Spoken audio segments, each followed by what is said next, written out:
वेदों के माध्यम से ऐसा हुआ, ऐसा भी नहीं है। ये वेद में भी इसको स्वीकार किया है। सरस्वत्यो हरस्वत्यः, सरस्वत्यः और हरस्वत्यः, सरस्वती हरस्वती।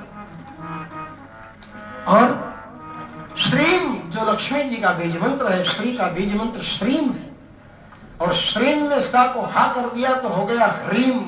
ह्रीम महालक्ष्मी का बीज मंत्र है। ऐं ह्रीं क्लीं में महाकाली महालक्ष्मी महासरस्वती में ह्रीम महालक्ष्मी का बीज मंत्र स्वीकार किया। और इसी से सबकी उत्पत्ति और सृष्टि मध्यम चरित्र के माध्यम से दुर्गा सप्तशती में भी स्वीकार किया। मध्य में तो विष्णु ही रहेंगे ना, ब्रह्मा विष्णु महेश आद्या, तो ब्रह्म विष्णु महेश। तो मध्य में जब विष्णु रहेंगे तो उनकी भगवती श्री लक्ष्मी का बीज मंत्र मध्य में रहेगा हरि। वो सर्वदा महत्वपूर्ण तत्व जो होता है, जो महत्वपूर्ण मणि है, बड़ी मणि है, बड़ी मणिया है, वो बीच में ही न रहती है, तो बीच में बड़ी मणिया रहती है, डबल मणिया होती है, वो बीच में। तो डबल मणिया जैसे लक्ष्मीनाथ समारंभाम नाथयामुन मध्यमाम, तो लक्ष्मीनाथ भगवान नारायण लक्ष्मी के नाथ, तो एक मणि लक्ष्मीनाथ और एक मणि अस्मदाचार्य वरी हमारे आचार्य।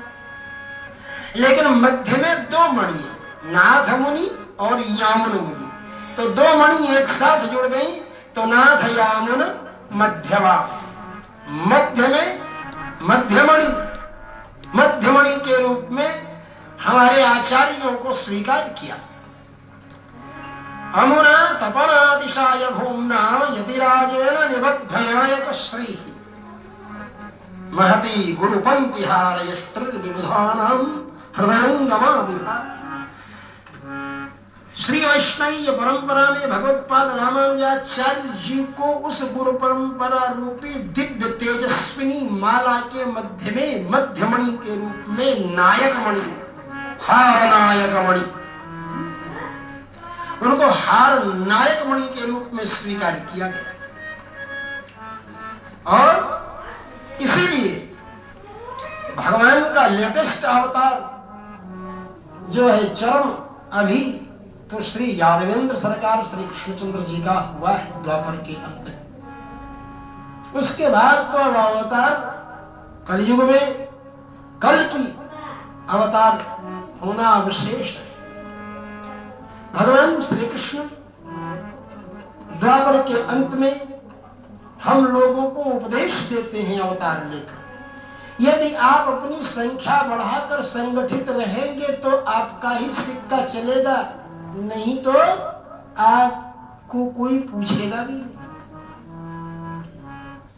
भगवान मथुरा में जन्म लिए, रातों रात गोकुल में आए, वहां से चले तो मथुरा में फिर आए, मथुरा से चले तो द्वारकाधीश बने, द्वारका में गए। ये निरंतर चलने की जो परंपरा है, द्वारका में जाकर के ये इतना लंबा चौड़ा नेटवर्क स्थापित किया भगवान ने 56 करोड़ यदुवंशियों का, कि उस समय की दोनों महाशक्तियां, चाहे वो दुर्योधन हो और चाहे वो अर्जुन हो, चाहे कौरव हो चाहे पांडव हो, उन्हें भगवान कृष्ण से सहयोग मांगने के लिए पहुंचते हैं, सहायता मांगने के लिए पहुंचते हैं। युद्ध सामग्री, युद्ध सहायता, युद्ध की सहायता मांगने के लिए दोनों ही पहुंचते हैं। ये भगवान श्री कृष्ण ने समाज को बतलाया कि अपनी संख्या बढ़ाकर संगठित स्वरूप में अगर रहोगे तो आपके सामने सबको झुकना है। यह भगवान ने हमको बताया। और भगवान की लीला से हमें यह उपदेश मिलता है कि वस्तुतः जो ग्वाल बालों के बीच में खेलता है, अभिमान का स्पर्श नहीं है जिसमें, वही जगत गुरु बनता है। भगवान ग्वाल बालों के बीच में खेले, तन सुखा मन सुखा श्री दामा के बीच में खेले, और वही कृष्णम बंदे जगत गुरु के रूप में समाज में प्रतिष्ठित। भगवान सबके ऊपर कृपा करने वाले,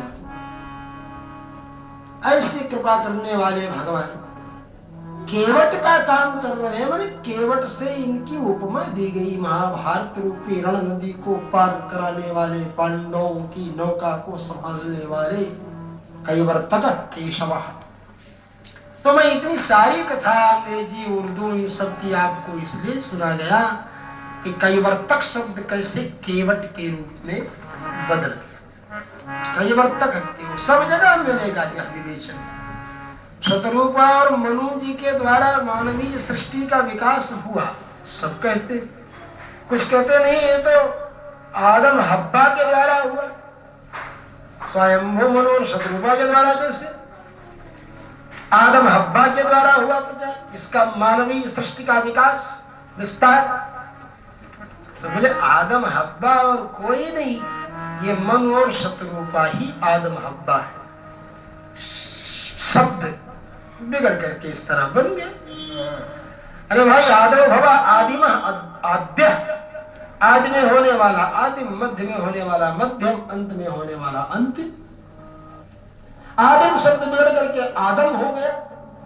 और शतरूपा जो है वो सा को हा की ध्वनि मैंने अभी बताया, सरस्वत्यो हरस्वत्या, सा को हा सिंधु हिंदू के रूप में, सा और ता दा के रूप में, पा बा के रूप में। आप संस्कृत में जल को कहते हैं और आप में जो पा है वो बा बना दिया जाए तो आब हो जाएगा। आब, आब उर्दू में जल को कहते हैं। तो संस्कृत में वो आप बन जाता है। अगर कोई अचवर्ण आगे पड़े तो हलंत पा जस्त होकर के बा में बदल जाएगा। अभक्षो वायु भक्ष वेदुम, अभक्ष अबिंधनम दिव्यम विद्युदादि। अबिंधन ये तर्क संग्रह में उपदेश कर। तो इस तरह शत रूपा बिगड़ करके बना हा द रूबा, और हा द रूबा बिगड़ करके बना हा उबा, और हा उबा बिगड़ कर बना हब्बा। तो ये शतरूपा ही हब्बा बन गया शब्द, और आदिम जो है वो आदम बन गया। आदम हब्बा और कोई नहीं, स्वयं मनु और शतरूपा। इसलिए गोस्वामी जी ने कहा कि स्वयं मनु और शतरूपा